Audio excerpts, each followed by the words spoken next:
Tuwang-tuwa ang mga fans sa ginawa ng isang lalaki kay Fiang. Paano ba naman kasi? Tila hinuhuli nito ang dalawa.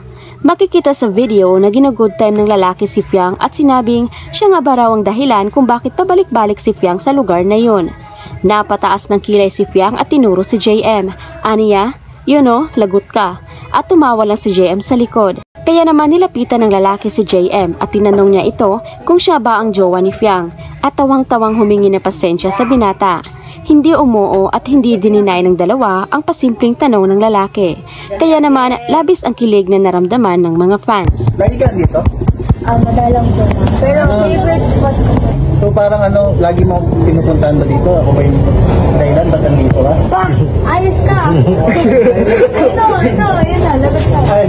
Ay, ikaw yung gawa? Nagawa mo? Ay, pasensya na. Samantala, napapalakpak at napasigaw naman si JM nang sabihin ni Fiang kay Robby Domingo na wala na umano silang komunikasyon sa ex niya na si Sean Kenneth Panganiban. Nakablock na raw ito sa lahat ng social media accounts niya. Kaya naman ang tanong ng mga JM Fiang fans, ito ba kaya ay dahil sila na ni JM? Block. So safe to say, right now, wala ka ng communication with that person at all.